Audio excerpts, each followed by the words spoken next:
Kaboom! Hey guys, welcome back to Coliseum Forum.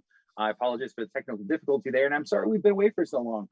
We have some really exciting things we've been working on here at Coliseum of Comics, and kind of prevented us from doing our forum. So we wanted to say thank you to you guys for waiting patiently. So we brought in some really cool guests. Just very quickly, I want to talk about some of those things that we have planned for you coming up. We have some really cool guests coming to our Kissimmee location over the next couple of weeks. We also have the Coliseum Roadshow here in Jacksonville. I'm currently on location in the Jacksonville Riverside Coliseum of Comics.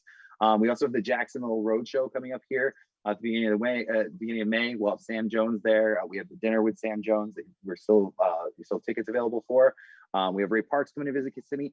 Before Ray Parks gets here, we have two legitimately industry legends that I get to talk to tonight. I'm very excited about this. We've got Michael Golden and Renee, and I'm going to mess it up even because I psyched myself out because I had it, Witterstaetter. Yay! Yeah, there we go. Yeah, absolutely. So I mentioned you guys were legends, and this is something we were kind of talking about in the pre-interview. I mean, you worked at literally I think probably the most important time to work at Marvel. I mean, you got and the people like your compatriots, the guys you've worked with over the years. I mean, you're all. I mean, it's like talking to part of the Hall of Fame class for that generation of comics, which is absolutely incredible. So just to kind of get us started, Renee, I wanted to ask you. I know you were an editor for Marvel for a long time. Mm-hmm. And it's something we had kind of talked about it a little bit in the pre-interview, but I mean, you worked with people like John Byrne, one of my personal heroes, on Sensational She-Hulk. Wow, that's a lot to say. It's like almost like a tongue twister, right? Sensational She-Hulk, arguably the best run of that book ever. And then here's my favorite thing, and this is something we've never done in a Coliseum before. You're actually a Marvel character. I'm interviewing a Marvel character right now. This is true. I don't know who's going to play me in the TV show. I have no idea. I should let you play myself. There you go. Absolutely. I have my cowboy boots. I still have those same clothes. So we don't. I honestly, we've talked to I think one other editor, but when it comes to editing, I know in some aspects you guys get to help kind of plot out the story, things like that. What was it like when you were working on She-Hulk? Well, I tried to be very hands-on with all the books that I worked on. But with John, it was even more of a collaboration. We always talked about the story ideas. He always bounced ideas off me to see, if I had any ideas to add to the story. I mean, it's a very, very good collaborative relationship. The only thing that he would do that I didn't know about was I never knew when he was going to put me in as a character in the book. We would go through the plot, he would draw, it's like he would turn in most of the pages, he'd turn in the, most of the time the covers. And then all of a sudden I would get these pages where I was drawn in as a character in the book. And it would be too late to change anything, even though I wouldn't have anyway, because I thought it was hilarious. But yeah, he always snuck those in. So I actually had no idea when I was going to show up in the book. So let me ask you this. I mean, you talked about having a very close collaboration and things like that. Can you remember what was it like when he comes to you and he's like, hey, I think we're going to break the fourth wall in this book. I mean, and this is before Deadpool was doing it and things like that. I mean, this is really kind of where that starts. What was that like when he comes to you and is like, hey, yeah, we're going to acknowledge reality at this point? Sure. I've known John for a long time because he was part of our group of friends in Connecticut, and we used to go to his house and play volleyball quite a bit. And he would always have parties, usually about once a month. So I already knew John. We're losing Michael. Oh, he's coming. It's glaring in my face. All right, there's sun glaring in his face. Oh, it's fixed windows. Okay. So anyway. So I already knew John, and actually when I came on as editor of She-Hulk, I was not the original editor. Bobby Chen was the editor before me. And for whatever reason, Bobby and John decided not to do the book together anymore, and then John requested that I be editor on the book. So that breaking the wall thing was already established before I came on. Sure. But he would come to me and talk to me about different jokes, different things we could do. And it was a groundbreaking book. I think he came up with some really cool stuff, and really it was just so much fun working on it because I never knew from month to month like what he was going to come up with, and it was great fun. That's my main thing to say about it. One of my good, I've been very lucky. I feel like I've had 99.9% good experiences in comics. And I would have to say that working on She-Hulk is one of my favorite periods of time. That's amazing. That was what I was hoping you would say, because how awful would it have been if you were like, this was the worst. I hated that comic. There would be probably like a couple 100,000 people just like, oh, that sucks. Oh, no. I would never do that to anybody, even if that were true. Sure. I wouldn't burst people's bubble like that. Fair enough. The truth is, swear to God, it was so much fun. So I have a question, and then I want to shift over to Michael because I have a lot of questions for Michael as well. Who do you think name gets mispronounced more in comics, you or Bill Sienkiewicz? Bill. You think it's Bill? No, it's and the reason is because his is spelled that way. It's spelled to mess it up. Mine, I think people are just messing with me when they mess mine Well, up. of course they are. I call him. I call him Miguel Dorado. See, Miguel Dorado? Yeah. Michael Golden in Spanish. Okay, excellent. See, it gets messed up all the time. Oh, but I was telling you in the pre-talk, I think Bill's name is longer than mine. I think I have the second longest name in comics. I need to add like another T, so I have 6 T's instead of 5, so I can have the right. You should just throw that. You should throw the T in the front, so that, like you said, it should be the Witterstaetter. Yeah, like Witterstaetter. And then like Twitter can't tell me I can't use my own name. Like right.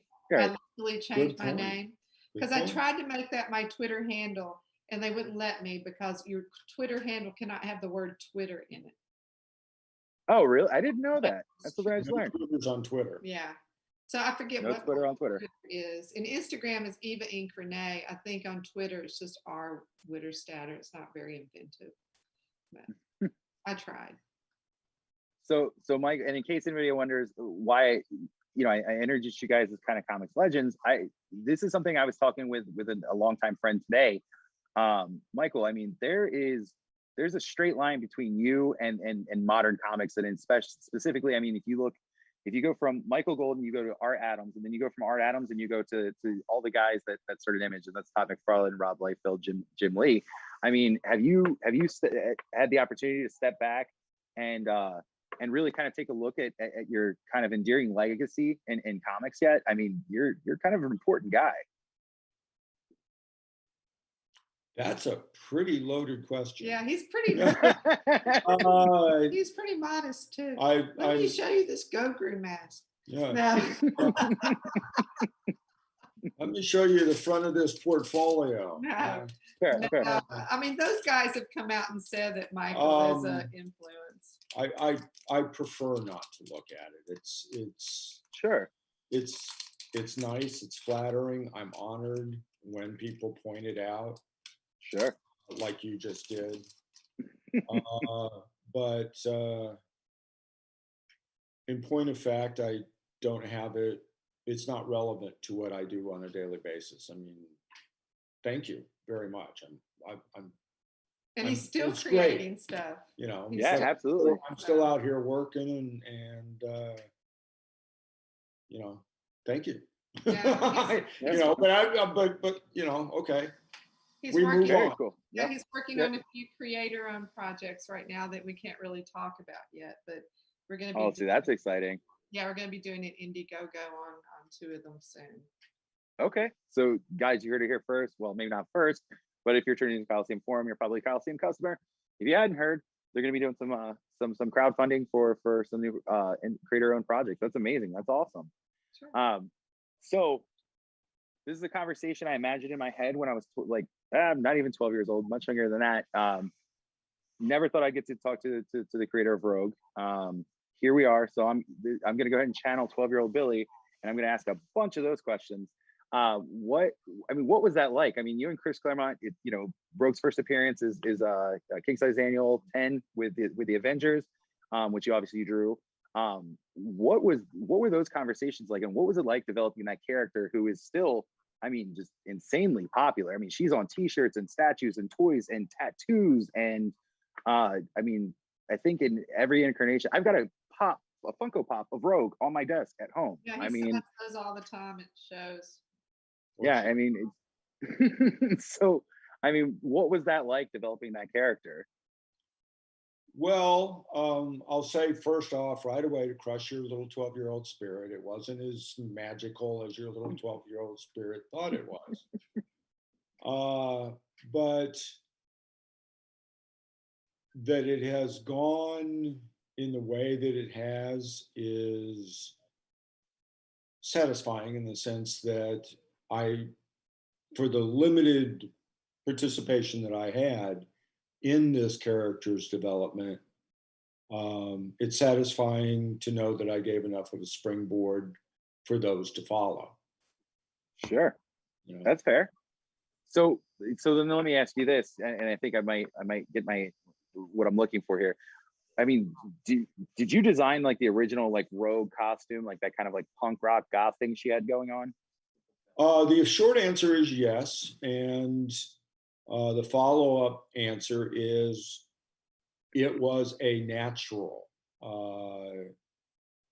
You're dealing with a character that literally cannot have any physical contact with another living being, or a human being. I don't know. Can she absorb skunks?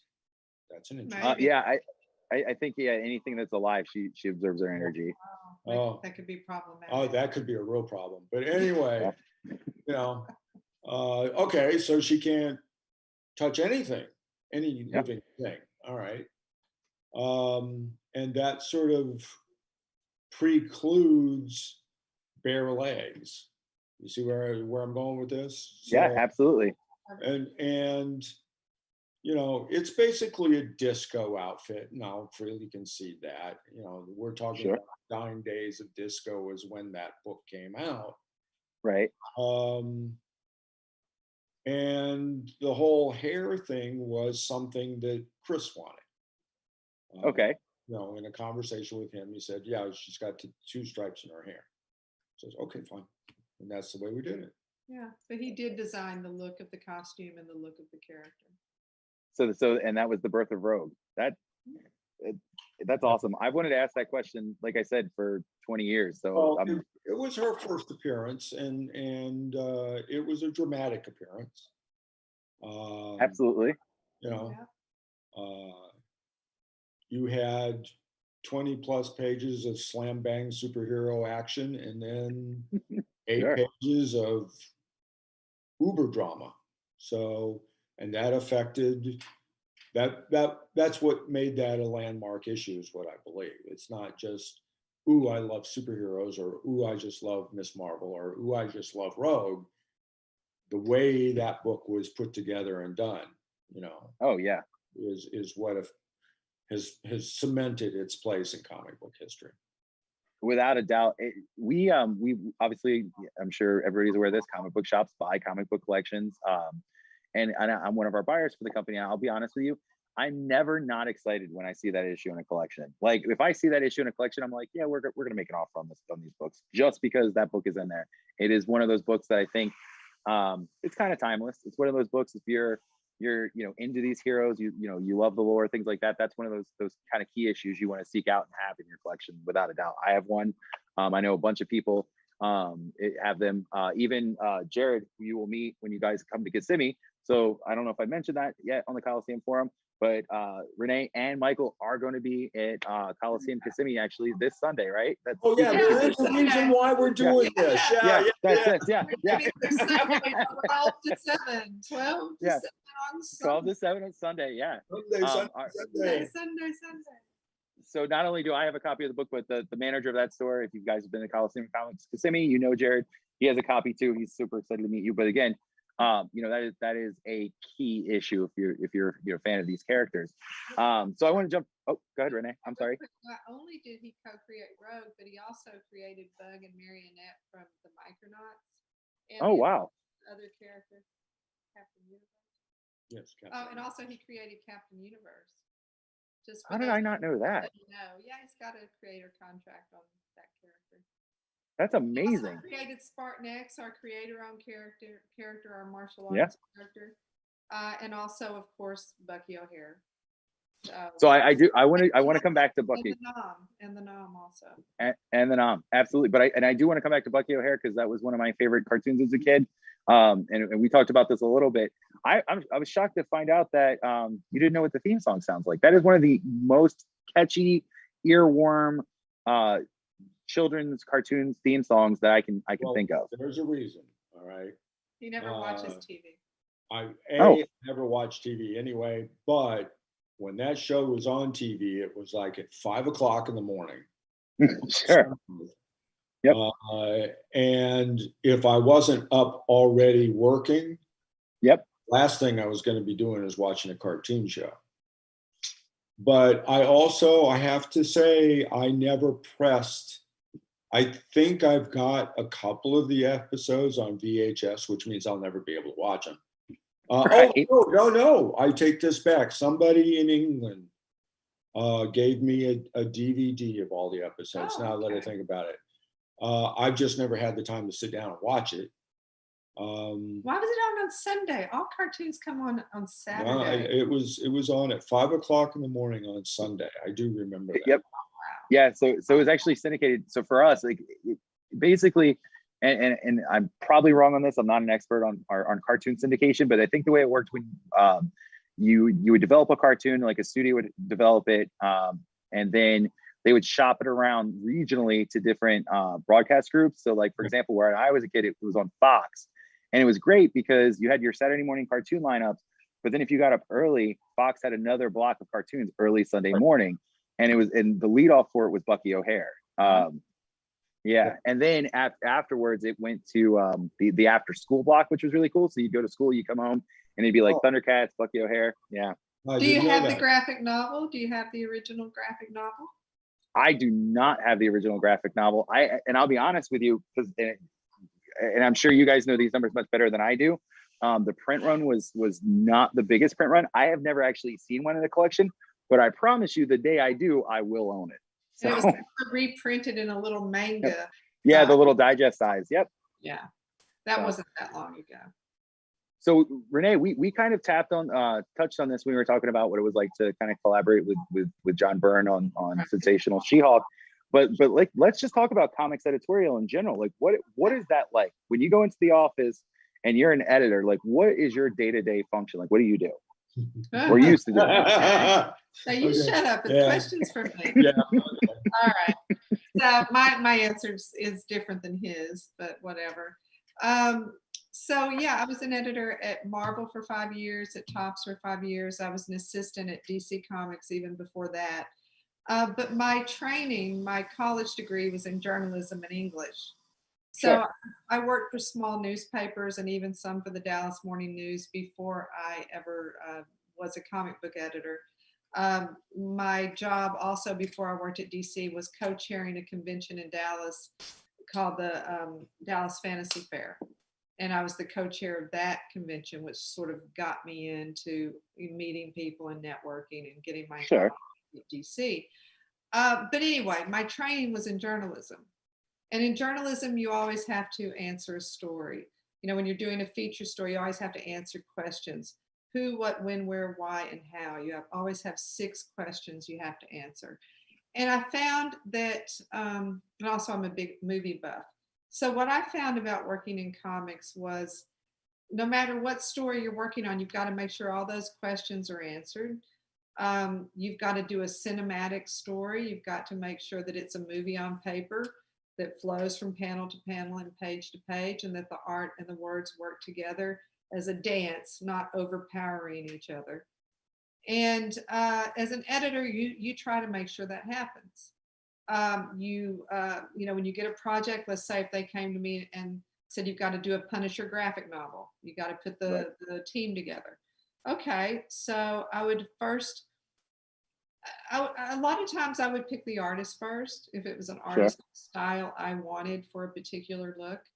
And Sure. then I would find the writer, and sometimes they might have been teams that work together. But anyway, you put your team together, your writer, your artist, your inker, your colorist, your letterer. You put this group together, people you know you can trust, people that will make the deadlines and turn in good work. So you're really orchestrating the whole dance from beginning to end. Right. And trying to make sure it's a good experience when it's all said and done.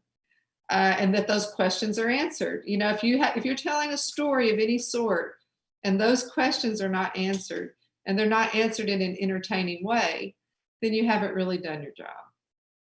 Fair enough. Absolutely. And so you actually touched on something that I think was kind of great. You know, you're sort of orchestrating the book. You know, they come to you, hey, we're doing this Punisher graphic novel. We need to find our team. Let's get that put together. Let me ask you this, and I don't know how much you stay up on modern books or anything like that, but Marvel calls tomorrow and they say, Renee, we're putting together a new X-Men book. You can pick any creators that are alive. Who would you put on that book? Oh, well, I don't know. Obviously, I would put people on it that I'm their agent, because it's my job to get them work. So right. Fair enough. With Michael, it's not so hard. You know, he's in demand all the time. Actually, all my guys are pretty much in demand, but I mean, always. But I'm sitting right next to her. Yeah. Right. So she'd have to choose you right now. When I was an editor full time, I mean, I still run my own little publishing company. But Sure. when I was editing at Marvel in DC, not DC so much because I hadn't met Michael yet, but when I was at Marvel and then at Topps, I hired him to do almost all my covers. Right. Yeah. And that's really when we first started working together, was I guess the late 80s, early 90s. There I am putting dates on it. But yeah, I mean, I hired him to do as many covers as he had time to do. Okay, excellent. And I would continue to do so because his covers always sell books. Yeah, that's a true story. Yeah. So Michael, I'm going to shift over to you. You've had in your career the opportunity to work with some, I mean, really, like, again, legends. That's the kind of the pantheon you guys come from. Who's been your favorite co-collaborator over the years that you've worked with? Well, I can't call them by numbers. Okay. I thought it was me. See, that's what I'm saying. That's what I'm saying. I mean, right. You know, aside from around, me. you know, that's like watching. That's like when somebody asks me what my favorite Western is. You know, it's like, well, there's this, and this. I know. No, there's one. But there is one. You have one, and I know what it is. Anyway, it's. You want me to say what it is? No. Okay. No, we're talking about collaborators. All right. Okay. We're talking about collaborators here. All right. We could also go co-conspirators. Who are your favorite co-conspirators? Well, you know, Gail Simone is one of the best writers I've worked with. She knows how to tell a story. Absolutely. She knows how to give great characters. Chris Claremont, on the other hand, writes some of the most dramatic and effective dialogue that I've ever worked with. Sure. Oh, the angry narrator that Chris Claremont does is probably one of the things that drew me to comics. And you know, but I mean, with a few exceptions, I've managed to learn something from everybody I've worked with. So it would be hard. I would be hard pressed to say if I have a favorite or even favorites. I mean, naming Gail and Chris is only as an example of why I can't nail them down. Right. Okay, absolutely. But when I was an editor, Gil Kane was probably the best person I ever worked with. Really? Right behind him, and only because I worked with him after Gil, was Joe Kubert. Both of these guys With Gil, I had Gil doing covers for me. And he was always griping at me because I wouldn't call him up on weekends. And I Okay. finally just told him, I said, look, we work 9 to 5. As far as I'm concerned, we work 9 to 5, 5 days a week. Gil, your weekend is yours to do with whatever you want, as long as we get these deadlines taken care of. And he was never a problem. We love working with people like that when you're an editor. Yeah. Someone that's I imagine, absolutely. The deadlines. And after the first couple covers, I didn't even talk about cover sketches with him. We just talked about what the idea would be, and we'd nail down the idea on the phone. And if he needed reference, I'd get him reference the next day. And he was great to work with. Joe Kubert, I had an ongoing relationship with Joe in the sense that I talked to him many times about many different things before I was an editor. But when I was an editor, I happened to find a 25-page Sergeant Rock story that had not been published, had not been finished even. Sure. And I called him up one day and I said, Joe, would you like to finish this thing? He said, well, what are you going to pay me? And I said, I don't know, but I can guarantee you out of my own pocket, you will get the top rate. At which point I hung up the phone, went down and talked to Dick Giordano. He went down and talked to Paul Levitz, and we got him the top rate. It was just a matter of like 3 pages to finish this story. And I got to finish and publish the last original Joe Kubert Sergeant Rock story. And Joe was a dream to work with. He said, well, send me the whole job so I can remember what it was I was doing. And I sent him the whole job. That's amazing. Maybe 3 days later. It was over the weekend. On Tuesday, I got the whole job back. It was completely finished. I believe we got Tatjana Wood to color it. Excuse me. And before that, the reason I even went this way is before that, I got Joe to do a Batman Sergeant Rock Halloween cover. Oh, yeah, absolutely. And that one was sitting there in the drawer too. And wow. I had him finish that one up, and he was a great guy to work with. Very nice guy. Yeah, real nice guy to work with. Yeah, a lot of people from that era were great guys. So I worked with Nick Carty a lot, and I published one of the last art books on him, and I wrote it too. It was called Nick Carty, the Artist at War. And what I really loved about that book was it was all the sketches that Nick had done while he was stationed overseas during the war. He carried a little notepad around with him and would just take it out and sketch when he had time to take his mind off things. But what I love about it is it's just a look into 3 years of his life. And he lived through the war and came home and became one of the preeminent cover artists that DC has ever known. Right. He was such a sweet guy to work with. And, I always felt so honored to have been able to write that book for him, before he passed away. They don't make them like those guys anymore. So he did get to see the book when it was finished and everything? Yeah, actually, Michael and I were visiting him at his house in Sarasota. And he had like a little binder with his war drawings in it. He said, oh, let me show you this. And he started showing it to me and telling me stories. And I said, Nick, I want to do a book on this. He goes, sure. Oh, do you think anybody would really want to see that? And I said, well, I know I want to see it. So if I want to see it, some other people are probably going to want to see it. This is like a historical artifact here. Right. So we published it, and it was also picked up by Titan Books over in England, and they did a version of it as well. But yeah, that is one of my favorite things that I've ever written, other than my Jackie Chan book. And the Spartan X series that Michael and I Sure. are working on, and our new stuff. Here, Yeah. actually, it's funny. It's funny that you mentioned the Jackie Chan stuff because you guys have both done Jackie Chan books, right? Well, no, I've written a prose book on Jackie. Right. Sure. Absolutely. But Right. then he did the comic at Image, I believe it was, right? No, Michael and I are the owners of that project, Spartan Oh, X. really? Yeah, I developed it with Jackie as a consultant because Right. it was, he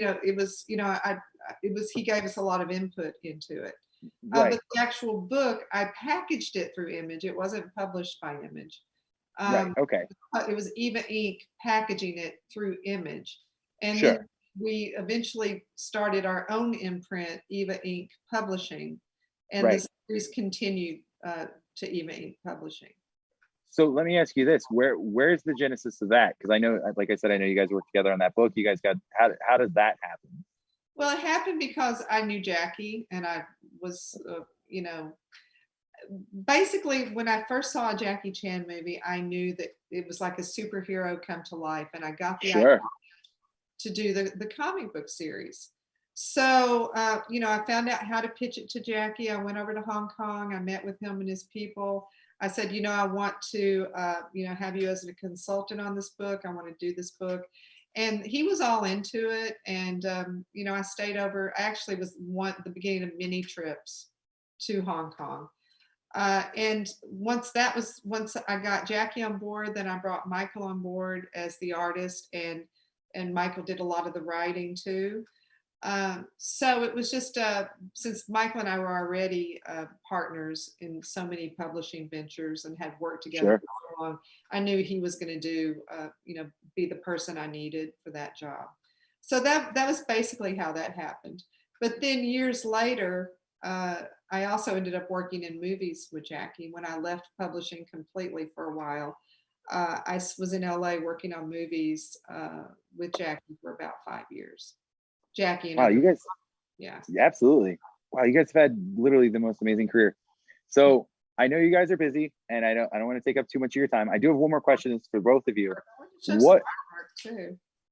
Oh, absolutely. If you want to show off some artwork, I'm always down to see artwork, and I'm sure everybody that's watching would love to see some artwork. Oh yeah. Oh, well, in Spartan X, guys, we are going to be trying to do a trade of that within the next year. That is on our list of things to do.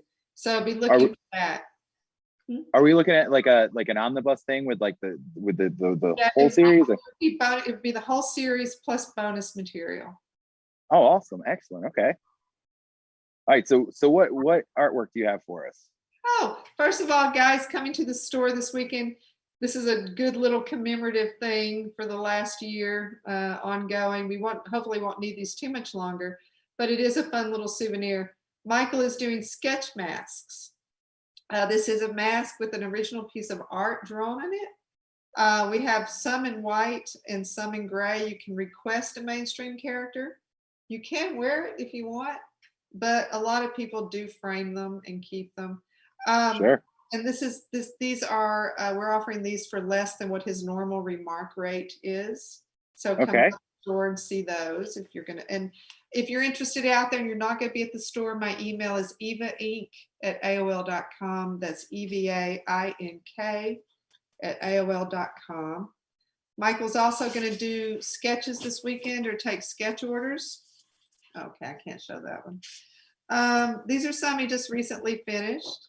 There's a nice one. Oh, wow. Wow, that is amazing. There we go. There's one. I can't find the camera on this thing. There we go. No, you're doing great. Oh. Yeah, these are some commissions he just finished. So that gives you some idea of the commissions. Yeah. And we have original art too. We have some of his Batman covers for sale. Some published pieces from other work that we'll have with us. So, if you're going to be in the area, come on by. So before I let you go, and listen, I know there are people that are sitting at home right now screaming at me for not asking more questions about Rogue and like your time. I believe you edited Superman for a time, didn't you, Renee? I was the assistant editor on Superman. That was actually one of the first jobs at the publishers. And I was hired while I was in Texas, and I had to move up to New York. And I was the assistant editor in Mike Carlin's office. And I got to edit books like The Brave and the Bold, and some other books that were a lot of fun to work on too. But I learned a great deal in that first job. You know, Carlin knows a lot about putting together comic books, and I learned a great deal in that first year. And from then I moved over to Marvel Comics, and I worked with Craig Anderson over there on Thanos Quest and Silver Surfer and Guardians of the Galaxy. And that was before I started. I was promoted to full editor, and then I had my own line of books. So now, Michael, last questions for you before I let you guys go and enjoy your evening. You've done pretty much everything you can do in comics at this point. I mean, you're a legendary artist. You've written comics. You've been an editor. Of all those hats you've worn, what is your favorite thing to do in comics? Like, what's your favorite job? Well, I enjoyed the heck out of being an editor. Being an art director was the senior AD over at Marvel. Yeah, was by its very nature a political sort of position. You had to deal with people on that level. As an editor, it was like Renee said earlier, it's all about the mechanics of putting a book together, of producing a product and doing it the best that you can, even when you know you have limitations, like with a deadline or production or whatever going in. Sure. Being an editor was probably the best job that I've had in this industry. I enjoyed doing it, and if I could find the time once we get our creator-owned projects going, sure, I wouldn't mind putting that hat on again and letting other people do the magic, and all I have to do is wave the wand. And, right, absolutely. Pretend like I'm doing the magic here. Yeah. Well, you'll be editing you'll be doing some editing on our creator projects. But it's not like I really want. Even the people that worked with me as an editor, I never told them what to do. Right. I told them what my expectations were, my needs were, and then just let them do what they do. That's their job. And for the most part, there was a lot of positive energy, and it was very satisfying. That's the job I enjoyed doing. Yeah, I mean, the thing I always remember is back when I was working at Marvel as an editor, it really was like a family atmosphere. For someone that moved up to New York with no family around. Sure. You became very close to the people you worked with. It was very much a family kind of atmosphere in the office. There were parties all the time. You celebrate each other's birthdays. You liked the people you worked with enough that you hung out with them after work. So I have friends from that time that are still my friends today. And, I still keep in touch with most of my freelancers from that time. So I always feel very happy that I worked at Marvel during that time period when Mark Grunwald was there, because he really cultivated just such a fun atmosphere, and it was a very special time. Special. Very good. Very special. It was special. Listen, I am sure there are people at home screaming at me, why aren't you asking this question? Why are you asking this question? Well, here's the thing, guys. We're going to have Renee and Michael at Coliseum Comics this Sunday, starting at 12 p.m. So if I missed a question that you thought was going to be really good, first of all, start your own YouTube show. And then also come visit these guys this Sunday. They've got some really, really cool stuff, some original art. They've got the mask. And again, you can ask your questions. Guys, thank you so much for joining me on Coliseum Forum this evening. Bye, guys. Thank you.